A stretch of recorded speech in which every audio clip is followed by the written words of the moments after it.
Halo Mit, bertemu lagi dengan saya Daru Putri Kusuma Tias dan kali ini kita akan membahas mengenai defining marketing for the 21st century. Jadi teman-teman, di era abad ke-21 ini, pemasaran itu tidak hanya sekedar tentang menjual produk saja, tetapi tentang menciptakan, kemudian menyampaikan, dan juga mengkomunikasikan nilai atau value yang relevan kepada konsumen, sehingga yang konsumen-konsumen ini yang semakin kritis dan juga terkoneksi. Nah, hari ini kita akan mempelajari bagaimana definisi pemasaran ini berkembang dan apa saja sih realitas baru yang dihadapi dan bagaimana pemasar ini mampu merespon tantangan-tantangan ini.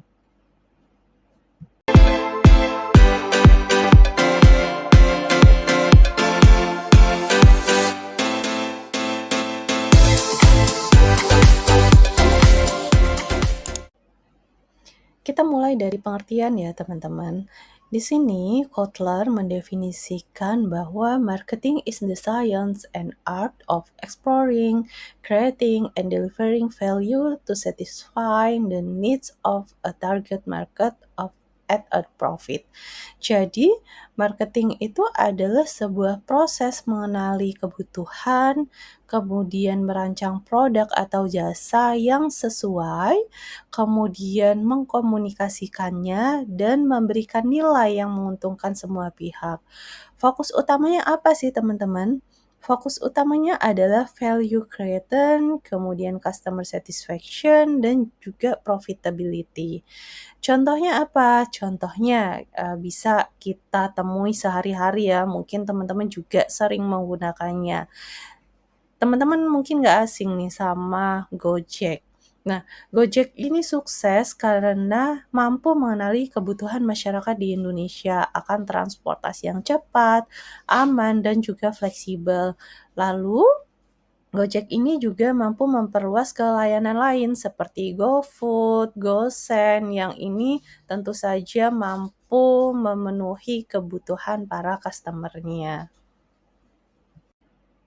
Emang apa sih pentingnya marketing? Marketing merupakan kunci untuk menciptakan permintaan, teman-teman. Tanpa permintaan, fungsi bisnis lain seperti produksi atau keuangan ini tidak akan pernah berjalan. Marketing yang sukses ini dapat meningkatkan pendapatan suatu perusahaan, kemudian membangun citra merek yang kuat, kemudian mampu menciptakan lapangan kerja tentunya. Di tingkat masyarakat, marketing ini sangat membantu sekali untuk memperkenalkan inovasi yang mempermudah hidup. Contohnya, teman-teman mungkin nggak asing ya dengan Shopee dan teman-teman mungkin sudah sering berbelanja di Shopee. Shopee ini berhasil membangun pasar e-commerce terbesar di Indonesia dengan kampanyenya yang 11 12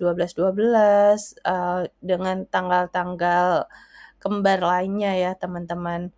Kemudian, Shopee ini juga mampu memadukan penjualan live dan promo-promo besar lainnya. Untuk skop marketing itu apa aja sih teman-teman?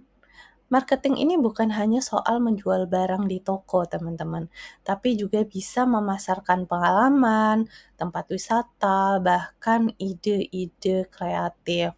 Nah, Kotler ini membagi ada 10 jenis atau ada 10 scope of marketing. Yang pertama ini adalah goods atau barang fisik, contohnya ada Indomie, Aqua, Coklatos gitu ya teman-teman. Kemudian ada juga service, service ini jasa, contohnya tadi ada Gojek, Traveloka. Kemudian ada events, event ini acara seperti Java Jazz Festival gitu ya teman-teman. Kemudian ada experience. Nah, experience ini contohnya ada Dufan, wisata Borobudur. Teman-teman tahu kan yang wisata Borobudur terus naik jeep keliling. ke daerah, sekitar Borobudur kayak gitu. Kemudian ada person. Nah, person ini ternyata masuk ke scope of marketing loh teman-teman, seperti personal branding. Teman-teman tahu sendiri bagaimana bagusnya personal branding dari Najwa Shihab contohnya. Nah, ini masuk ke scope of marketing. Kemudian ada place atau destinasi. Ada misal contohnya, Pulau Pari di Kepulauan Seribu gitu ya teman-teman. Kemudian ada properti juga, seperti apartemen, perumahan, ruko gitu ya. Kemudian ada organization atau citra lembaga. Jadi lembaga juga perlu menciptakan citra yang positif tentunya teman-teman. Nah, ini juga masuk ke scope of marketing. Kemudian informasi juga ternyata masuk ke scope of marketing ya teman-teman, seperti Harian Kompas, Kata Data, dan lain-lain gitu ya. Kemudian ada juga ide atau gagasan. Nah, ini juga masuk ke scope of marketing, seperti kita mengkampanyekan, "Ayo pakai masker," pas kemarin ada COVID-19 gitu ya teman-teman, itu masuk ke marketing juga. Jadi marketing itu luas sekali ya teman-teman, bukan hanya menjual, misal menjual Indomie, menjual Aqua, enggak. Ternyata luas sekali. Kalau tadi kita sudah membahas mengenai scope dari marketing apa saja, nah di sini ada beberapa konsep inti yang menjadi bahasa sehari-hari seorang pemasar. Konsep inilah yang bisa menjadi fondasi semua strategi dalam marketing. Yang pertama ada needs, wants, and demands. Jadi kebutuhan dasar ini menciptakan keinginan dan juga keinginan ini menciptakan permintaan. Contohnya, masyarakat ini butuh transportasi. Transportasi yang seperti apa yang diinginkan gitu. Ternyata yang diinginkan oleh masyarakat adalah transportasi yang cepat dan nyaman.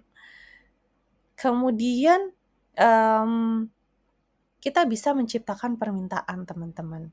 Bisa menciptakan permintaan untuk Gojek, maka muncullah Gojek yang mendesain customer atau masyarakat gitu ya, bisa mendapatkan transportasi yang cepat, nyaman, kemudian fleksibel dan juga transparansi, harganya ya teman-teman. Kemudian yang kedua ada value and satisfaction. Jadi konsumen ini bisa memilih penawaran yang memberikan manfaat terbaik. Contohnya, Grab memberi layanan cepat, kemudian promo, dan pembayaran yang mudah. Jadi, kalau kita pesen Grab gitu ya teman-teman, kita bisa memilih nih, mau pakai Grab yang tipe apa, di situ juga sudah tertera harganya tentunya ya. Kita tinggal pilih sesuai dengan kebutuhan dan menurut kita manfaatnya, terbaik versi kita gitu ya teman-teman. Kemudian ada yang ketiga, segmentation, targeting, and positioning atau, sering disingkat STP. Jadi, STP ini adalah memilih siapa yang dilayani dan bagaimana menempatkan merek di benak konsumen. Kemudian ada marketing channels, ini ada jalur distribusi, kemudian komunikasi, dan juga pelayanan. Dan yang terakhir adalah competition, atau perusahaan ini bersaing dalam memenuhi kebutuhan yang sama. Ini bahasa-bahasa yang mungkin nanti akan, sering teman-teman dengar ketika mengikuti pelajaran atau mengikuti mata kuliah marketing ya, teman-teman. Kemudian realita baru dari marketing itu seperti apa sih, teman-teman? Ternyata, kalau ingin relevan, pemasar itu harus mengikuti realitas baru ini. Kalau tidak, ya siap-siap aja tergilas oleh zaman ya, teman-teman. Nah, Kotler ini menyoroti ada 3 faktor utama. Yang pertama adalah perubahan besar pada kekuatan sosial. Jadi ada globalisasi, kemudian masyarakat atau customer ini lebih sadar akan lingkungan, kemudian ada juga demografi gitu ya teman-teman. Contohnya Contohnya Aqua ini mengusung kampanye bijak berplastik untuk menjawab isu lingkungan, di mana Eee, banyak sekali limbah-limbah plastik ya, jadi Aqua mengkampanyekan bijak berplastik karena si Aqua yang galon ini bisa diisi ulang gitu ya teman-teman. Kemudian yang kedua adalah kemampuan baru perusahaan, seperti teknologi digital dan juga data analistik. Contohnya ada, Tokped. Tokped ini mampu memanfaatkan big data untuk personalisasi promo. Jadi, mungkin tiap customer itu akan mendapatkan promo yang berbeda-beda, teman-teman. Kemudian yang ketiga adalah perubahan perilaku konsumen. Jadi konsumen ini lebih kritis, kemudian juga terkoneksi, dan juga menggunakan multi channel. Contohnya, konsumen ini dapat memilih restoran melalui ulasan di Google atau Instagram atau sekarang itu lebih dominan ke TikTok gitu ya teman-teman sebelum membeli. Jadi, biasanya kita kalau mau beli restoran kayak cek dulu nih di Google reviewnya gimana gitu, apakah makanannya enak, tempatnya bersih, dan lain sebagainya. Atau teman-teman biasanya, ketika ada postingan di Instagram atau TikTok, teman-teman baca komen dari para pengguna lain ya, "Oh, gimana nih reviewnya? Apakah beneran enak?" Karena kadang kan kalau cuma video kita tidak bisa menilai apakah makanan itu beneran enak atau enggak gitu ya teman-teman. Nah, ini yang perlu diperhatikan oleh para marketer. Jadi memang sejarah pemasaran itu menunjukkan bahwa pendekatan perusahaan ke pasar itu terus berevolusi dari sekedar produksi massal ke strategi yang menyeluruh. Kalau dulu strategi massal jual barang murah udah selesai, tapi sekarang ternyata nggak cukup seperti itu ya teman-teman. Ada 5 orientasi utama.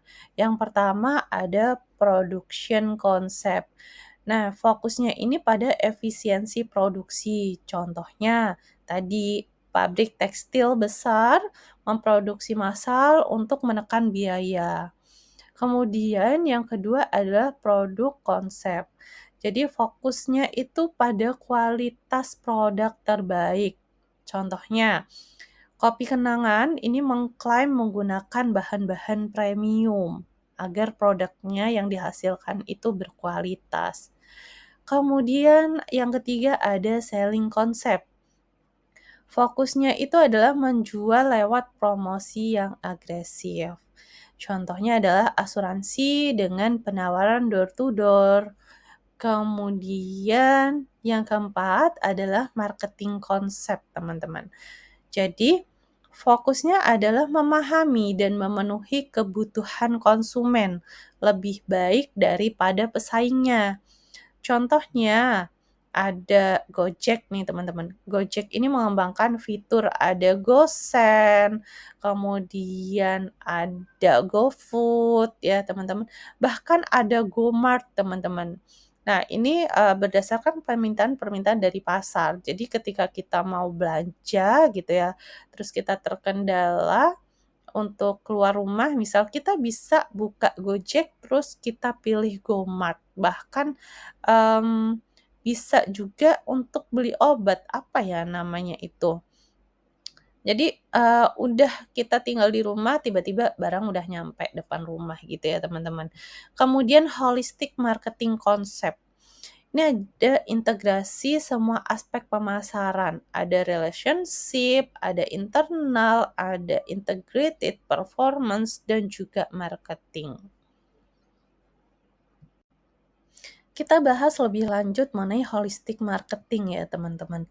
Jadi, holistic marketing ini memastikan semua bagian perusahaan, baik dari pemasaran hingga operasional, ini bergerak ke arah yang sama. Untuk holistic marketing, ini ada 4 komponen utama teman-teman. Yang pertama ada relationship marketing, di mana relationship marketing ini membangun hubungan jangka panjang. Contohnya ada, Indomaret ya, teman-teman. Indomaret ini punya member ya, kita bisa download di aplikasi App Store atau Play Store gitu ya. Nah, ketika kita sudah terdaftar member, kita ketika belanja kita bisa mendapatkan poin, kemudian kita bisa tebus murah gitu ya.